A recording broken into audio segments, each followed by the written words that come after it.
uko umuntu akobwa ati ngiye kabisa uriya mukobwa turaziranye ndamuzi uriya muhungu kandi sometimes hari gihe baba babeshye cyane rwose ariko nubwo batabeshye sibyo ari ukuri ibyo bavuga ari ukuri nta mpamvu yo gukurikiza urwo rugero rubi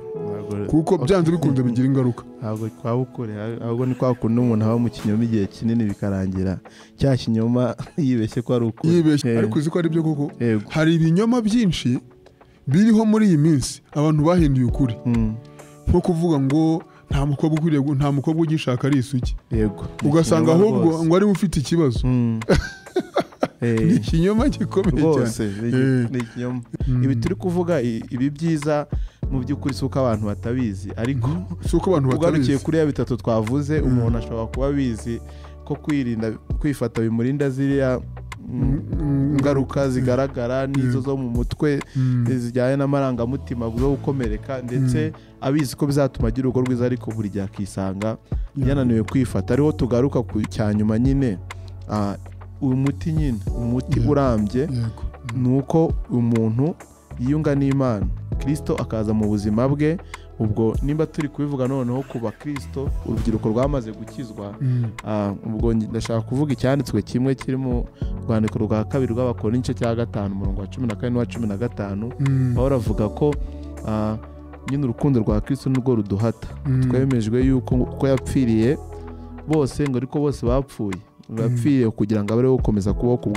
kubwo bapfiriye akanabazukira mu by'ukuri tekereza ko umuntu wakijwe by'ukuri wizeye Yesu nta kintu cyamunezeza nko kubaho anezeza Imana kubera ko yasobanukiye urukundo rwayo nawe akumva ashaka kuyiha byose mbese nkuko Paulo yavuze sinyiriho ku bwanjye ahubwo ni Kristo uriho muri njye mu yandi magambo ibi turi kuvuga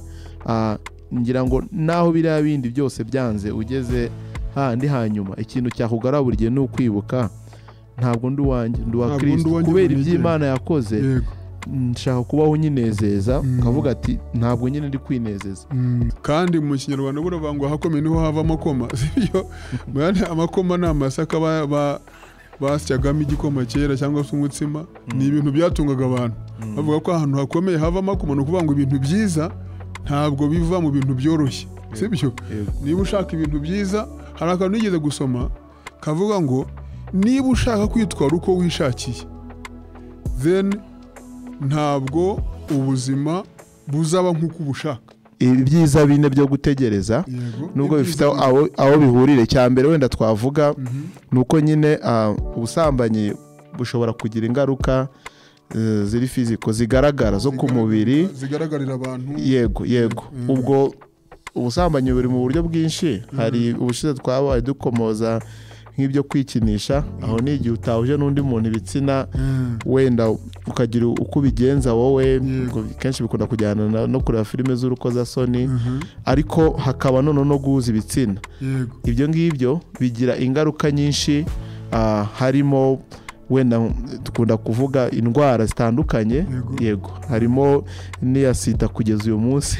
itarabonerwa umuti ndetse ngira ngo uyu munsi mu Rwanda bari kuvuga ko ubushakashatsi bugaragaza ko ubwandu bwongeye kwiyongera kandi cyane buri mu rubyiruko twongeye twagarutse ni Nsengimana Jean Marie Vianney muri kumwe hanyuma Placide nawe yagarutse yego ndabasuje rwose kandi nishimiye kongera kuganira namwe ni karibu Imana ishimwe cyane ni umusemburo w'impinduka ariko tuba tugamije noneho gufasha urubyiruko gusobanukirwa imyaka yabo sobanukirwa imyaka yawe umenye uko witwara twabonye ibintu byinshi biranga urubyiruko byiza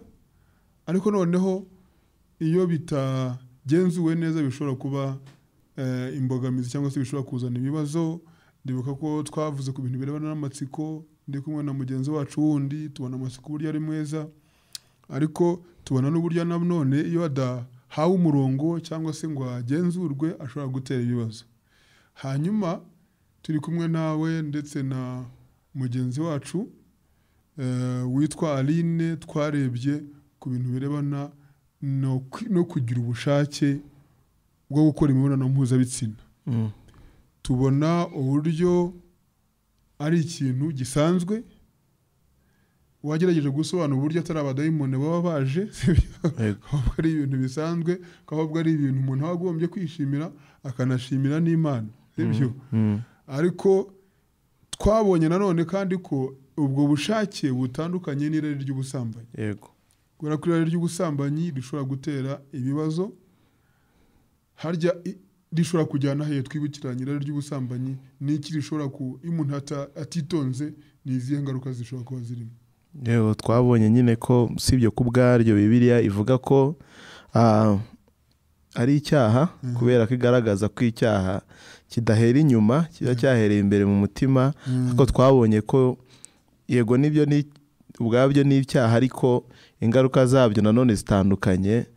no gukora icyo gikorwa noneho mu buryo bufatika twabonye ko iryo rari ritarangirira gusa mu bitekerezo ahubwo rijya no mu bikorwa kandi icyo gikorwa nyine cy'ubusambanyi cyangwa se cyo guhuza ibitsina ubwo hanze y'inzira Imana yagennye y'umugambi w'Imana hanze y'urushako bifite ingaruka nyinshi zitandukanye wenda tuzagarukaho mu bihe biri imbere tutagiye kuvuga nonaha ariko ubwabyo nyine mbere na mbere kuba bitandukanye n'ubushake bw'Imana nicyo kibazo n'izindi ngaruka zijyanye no kuba hanze y'ubushake bw'Imana wenda tuzabigarukaho ariko icyo twabonye gikomeye nuko iryo rari ritarangirira gusa mu mirari ahubwo bijya mu bikorwa yego umusemburo w'impinduka na kiganiro cya Youth for Christ kandi Youth for Christ ifite intumbero yo kubona urubyiruko ruhabwa amahirwe yo kwakira Kristo nk'umwami n'umucunguzi w'ubugingo bwabo noneho ariko tunagamije ko bagira n'imibereho myiza ubugingo bwabo bakabarera Kristo akaba ari ubayobora sibyo hanyuma rero tumaze kubona nyine kugira ubushake ko nta kibazo kirimo ariko ko bishobora kuzana ingaruka zirimo kwishora mu gukora imibonano mpuzabitsina tubyita ubusambanyi yego ubusambanyi hari umujenero ushobora kwibaza ati nabyumvise why kuki nategereza kuki narindira ibyo bintu bije ubushake buje nkarindira ese ni inyungu mfite ki mu kuba nakwirinda kwishora mu mibonano mpuzabitsina ntarashaka cyangwa se icyo wise kubikora hanze y'ubushake bw'Imana yego kirumvikana ngira ngo icyo twavuze ubukize narine ngira nongere mvuge twabonye ko mu by'ukuri uku gutegereza impamvu gushoboka cyambere kurashoboka niho nshaka ko duhera kurashoboka ariko twabonye ko mu by'ukuri twavugaga buriya bushake ko busanzwe uko umuntu Imana yamuremye ariko tuvuga ko kubera ko icyaha cyangije umuntu niyo nyine mpamvu bwa bushake buhinduka irari ari naho akenshi iyo tuvuze ubushake abantu bari bishitani kubera ko hari icyo kibazo cy'icyaha tuzi neza ko ubwo bushake bujyana umuntu mirara agakora ibyo atagombaga gukora ubwo handi kugaruka twahere twabonye ko ikintu gikomeye gishobora gufasha umuntu ibindi byose bishobora guferinga cyangwa se kudafasha umuntu ariko umuntu akeneye kuba icyaremwe gishya kwizera Yesu umwuka wera akamushoboza koko gutegereza rero gutegereza birashoboka ko umuntu yavuga ati hamwe n'impinduka ziri mu mubiri wanjye n'ubwo bushake mu by'ukuri hari imbuto y'umwuka twabonye yitwa self control kwirinda ishobora gutuma koko nicyo nyine turi kuvuga nirinda n'imibonano mpuzabitsina ndetse n'inzira zishobora kunjyana wenda tuzabigarukaho mu kindi gihe ariko munza ahantu hereye yego birashoboka cyane ubwana hari abantu bavuga ntabwo byashoboka aho icyo wenda ubanje kwemeza abantu ko urubyiruko rutwumva rudukurikiye ko bishoboka birashoboka ubwo rero wenda uyu munsi reka tuvuge ingaruka inyungu ibyiza bine byo gutegereza nubwo bifite aho bihurire cyambere wenda twavuga nuko nyine ubusambanyi bushobora kugira ingaruka ziri fiziko zigaragara zo ku mubiri zigaragarira abantu yego ubwo ubusambanyi buri mu buryo bwinshi hari ubushize twabaye dukomoza nk'ibyo kwikinisha aho ni igihe utahuje n'undi muntu ibitsina wenda ukagira uko ubigenza wowe kenshi bikunda kujyana no kureba filime z'urukozasoni ariko hakaba no guhuza ibitsina ibyo ngibyo bigira ingaruka nyinshi harimo wenda dukunda kuvuga indwara zitandukanye yego harimo n'iya sida kugeza uyu munsi itarabonerwa umuti ndetse ngira ngo uyu munsi mu Rwanda bari kuvuga ko ubushakashatsi bugaragaza ko ubwandu bwongeye kwiyongera kandi cyane cyane buri mu rubyiruko. Urumva igikomeye kirimo abantu bashobora kuvuga ati uyu munsi ariko birashoboka kwirinda izo ndwara, ubwo navuze sida n'izindi biri kumwe, ibyo bavuga byo gukoresha agakingirizo gashobora no gufasha wenda mu gutuma hatabaho gutwara inda zitateganije. Ibyo nyine bikunda kugira ingaruka ku bakobwa bazitwaye, ariko urumva n'umuhungu wawe umuteye nawe ntabwo bimusiga. Yego, ubwo rero icyo ndi kuvuga icyo nacyo tukivuze cyo gutwara inda, uyu munsi turabizi neza imibare ikigaragaza mu Rwanda inda z'abana b'abakobwa b'abangavu umubare urushaho kwiyongera. Kubera iki? Kubera ko nubwo hari ubwo buryo bwo kwirinda, imibiri uburyo ikoze shobora guhura n'umukobwa tudafite gahunda yo gusambana, ariko kubera imibiri uko imeze tukisanga tukisanga dusambanye kandi tutagiye kuvangura, reka tubanze dushake bwa buryo bwo kwirinda. Ubwo niyo mpamvu nyine ibyo bibazo bikomeza kubaho, uburwayi buzakomeza kubaho. Wenda ngira ngo nyine hari najya bavuga ngo abarinzi bajya inama n'inyoni zikajya izindi. Urumva abantu ngira ngo nacyo wenda tukivuge, hari uburyo abantu bashobora guhuza ibitsina ko bagahita afata ikinini wenda gituma adasama.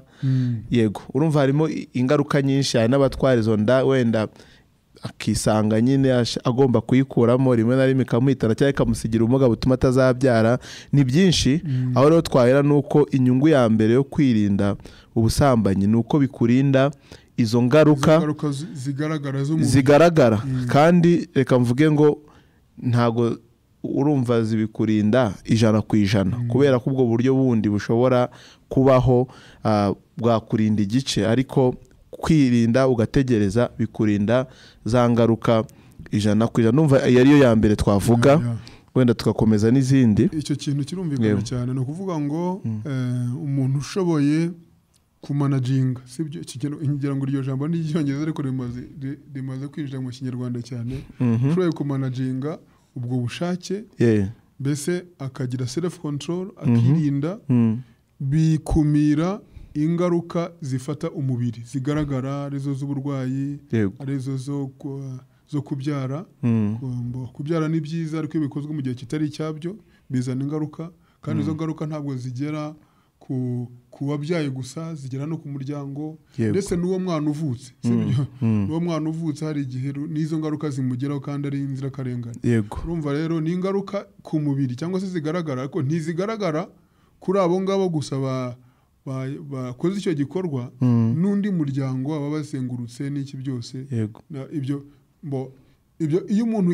yirinze abakumiye izo ngaruka, kandi ntabazikumiriye kuri we gusa, abazikumiye no ku bandi, ku nshuti ze, ku muryango we, no ku bazamukomokaho n'ibindi. So ni ukuvuga ngo kwifata cyangwa se gutegereza, sibyo? Tugira gahunda yitwa mpisemo gutegereza, ikangurira urubyiruko nyine kwirinda gukora imibonano mpuzabitsina mbere yo gushaka. Yego, iyo ni namba cyangwa se ni bene cyangwa se ni inyungu yo ku mubiri. Hari iyindi nyungu, iyindi ya kabiri ijya gusa niyo. Igikorwa cy'imibonano mpuzabitsina ntabwo ari igikorwa burya gihuza imibiri gusa, ahubwo ngira ngo ushize twabikomoje, ni umuntu wese n'amarangamutima yinjiramo, kuko ntabwo turi nk'inyamaswa, turi abantu. Rero uku nguku kwirinda imibonano mpuzabitsina hanze y'urushako cyangwa se gutegereza, birinda n'umuntu gukomereka. Hari ibikomere byinshi biva nyine muri uko. Urumva iyo mwahuye n'umuntu mukageza kuri icyo gikorwa nyine, akenshi bakunda kucyita igikorwa kiri intimacy nyine, cyo urumva cy'ubushuti navuga budasanzwe. Ni naho abantu bamwe bajya bitiranya urukundo wenda no guhuza imibonano mpuzabitsina. Ariko mu by'ukuri biratandukanye, ariko nacyo mu by'ukuri tuvuga nk'abashakanye ntabwo buri gihe bakora kino gikorwa gusa ko bagiye kubyara, kororoka, ahubwo ni igikorwa nyine kigaragaza uko kwiyigurirana nyine, iyo intimacy, urwo rukundo. Urumva iyo mwabanye n'umuntu mukageraho mujya muri icyo gikorwa mutarashakana, Bibiliya iyo ivuga umugabo n'umugore kuba umwe, burya ntago ari uko bagiye kubana gusa ngo bahuze intego y'ubuzima mbese bari mu cyerekezo kimwe ahubwo harimo n'icyo ngicyo cyo guhuza ibitsina mu rwandiko rwa Paulo yandikiye Abakora nicyo cya 6 iyo avuga kwirinda gusambana avuga ko imibiri yacu ari insengero z'umwuka wera abango ni insengero z'Imana. Rero iyo usambanye ngo buri guhuza urusengero rw'Imana ngo rukaba rumwe na maraya urumva icyo rero iyo tubigarukaho nyine urumva aba bantu bahuje imibiri ntabwo turi kuvuga ko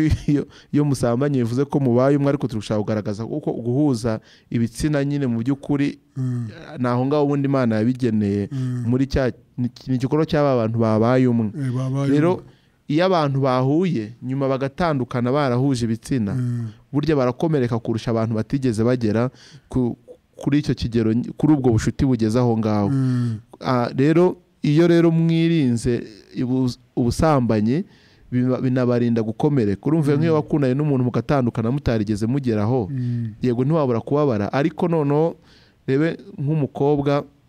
wahuye n'umusore bakaryamana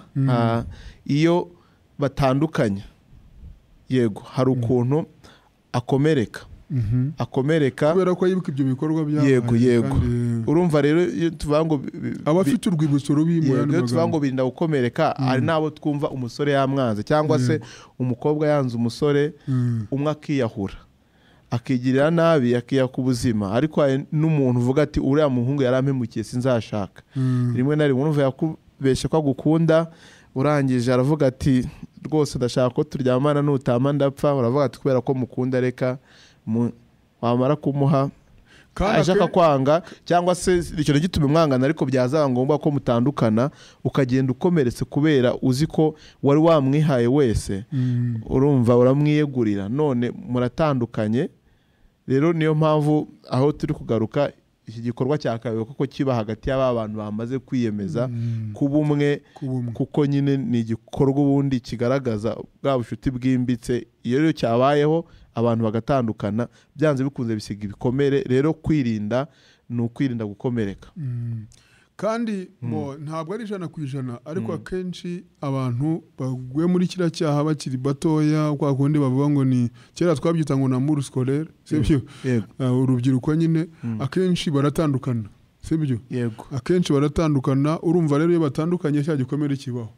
aba yaramukomerekeje aba yaramwiyeguriye. Ni nko kwiyegurira umuntu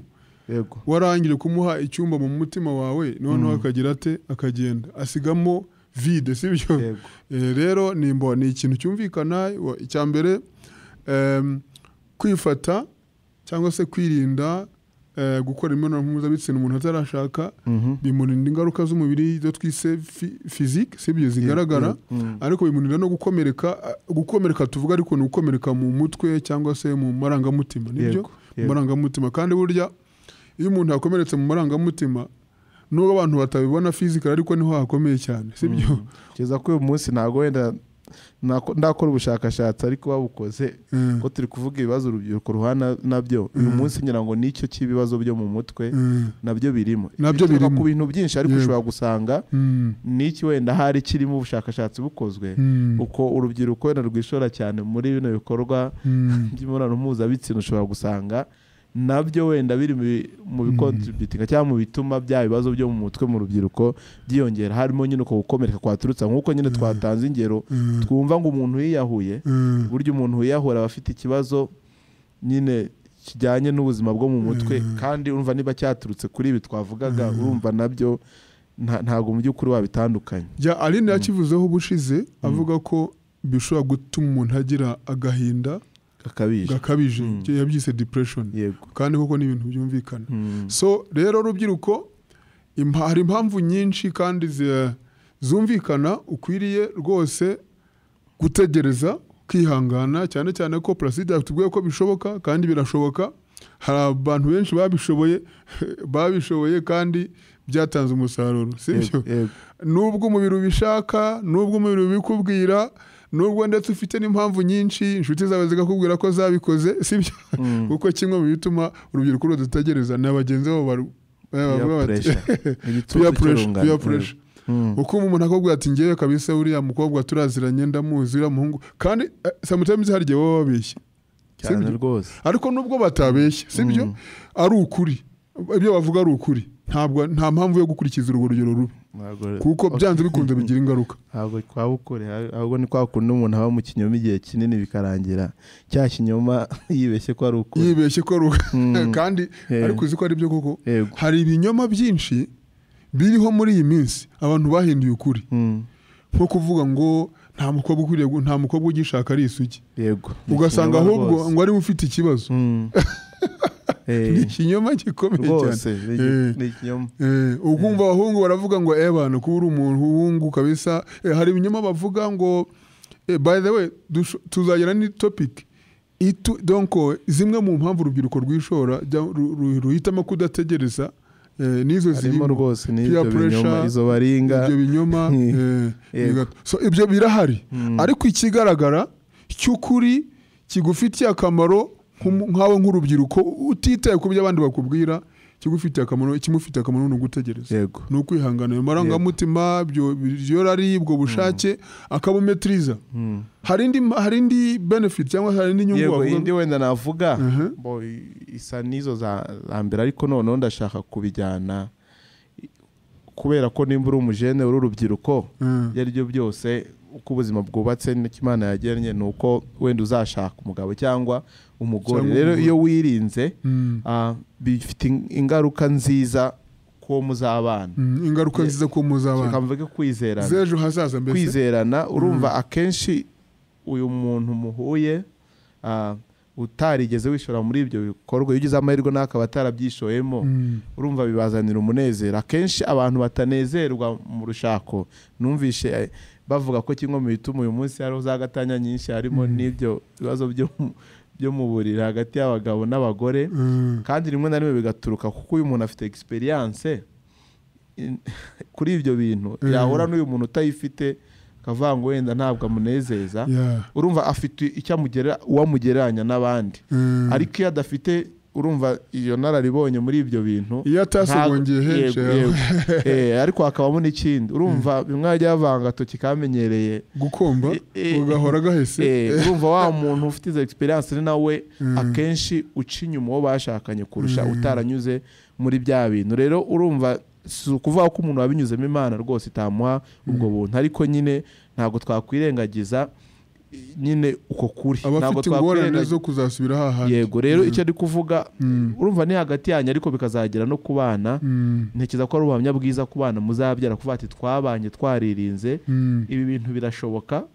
urumva nyine akenshi hari igihe tuva bamugani ngo ntibinashoboka kubera ko dufite ingero gusa z'abantu byananiye ariko bwaba ari ubuhamya bwiza kuri mwebwe n'abandi n'abazabakomokaho ariko icyo nagira ngo bimwe twavuze za ngaruka n'ibiki ariko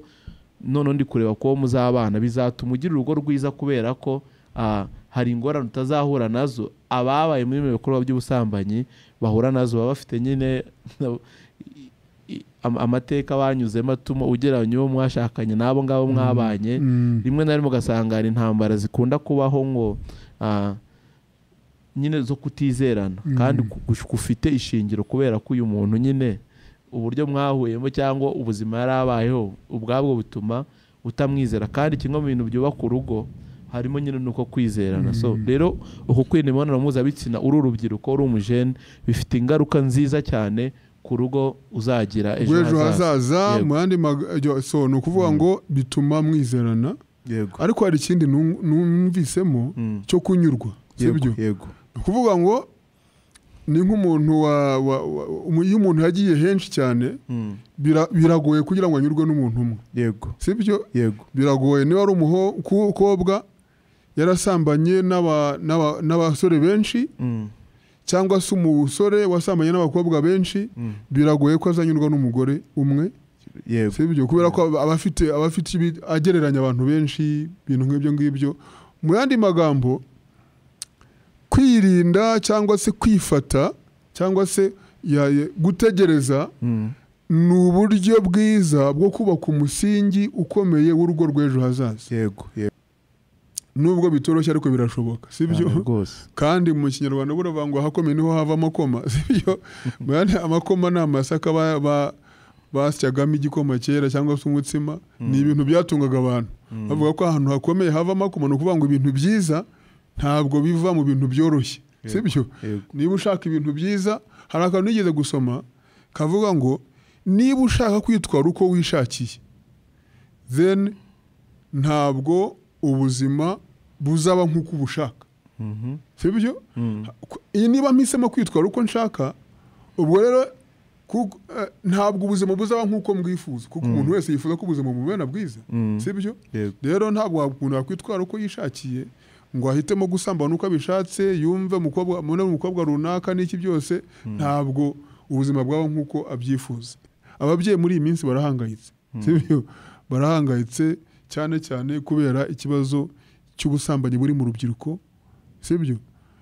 ariko n'igihugu muri rusange kirahangayitse iyo urebye abana batwara inda z'indaro abana bavuka ku babyeyi batazwi sibyo noneho byavuye no mu mijyi byageze no mu byaro sibyo izo ngaruka rero zakumirwa ibyo byiza byo gutegereza birahari sinzi niba hari ikindi wumva wakongeraho wenda nanasoza niho twahereye tuvuga mu by'ukuri ko bishoboka gutegereza birashoboka kubera ko Kristo yaduhaye ubuzima bushya cyangwa Imana yaduhaye ubuzima bushya muri Kristo yego wabafite Kristo bafite umwuka wera kandi imbuto z'umwuka wera arimo uko kwirinda ibi turi kuvuga ibi byiza mu by'ukuri suko abantu batabizi ariko suko abantu batabizi kuri ya bitatu twavuze umuntu ashobora kuba bizi ko kwirinda kwifata bimurinda ziriya ngaruka zigaragara n'izo zo mu mutwe zijyanye n'amarangamutima zo gukomereka ndetse abizi ko bizatuma agira urugo rwiza ariko buri gihe akisanga yananiwe kwifata ariho tugaruka ku cyanyuma nyine uyu muti nyine umuti urambye ni uko umuntu yiyunga n'Imana Kristo akaza mu buzima bwe ubwo nimba turi kubivuga noneho kuba Kristo urubyiruko rwamaze gukizwa ubwo ndashaka kuvuga icyanditswe kimwe kiri mu rwandiko rwa kabiri rw'Abakorinto cya 5 umurongo wa 14 n'uwa 15 Pawulo avuga ko nyine urukundo rwa Kristo nirwo ruduhata twemejwe yuko uko yapfiriye bose ngo ariko bose bapfuye bapfiriye kugira ngo abereho gukomeza kubaho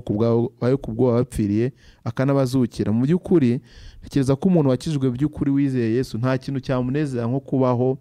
anezeza Imana kubera ko yasobanukiwe urukundo rwayo nawe akumva ashaka kuyiha byose mbese nk'uko Pawulo yavuze sinyiriho ku bwanjye ahubwo ni Kristo uriho muri njye mu yandi magambo ibi turi kuvuga ngira ngo naho biriya bindi byose byanze ugeze handi hanyuma ikintu cyakugarura buri gihe ni ukwibuka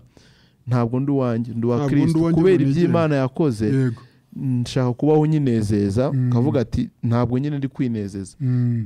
rimwe na rimwe bijyana no kunezeza umubiri cyangwa kunezeza uwo muntu wundi ari ukavuga ati hoya mbere yuko nineza cyangwa neza undi muntu ngomba kunezeza Kristo ariko ubwo ikindi kijyanye n'icyo nshaka wenda gusorezaho nuko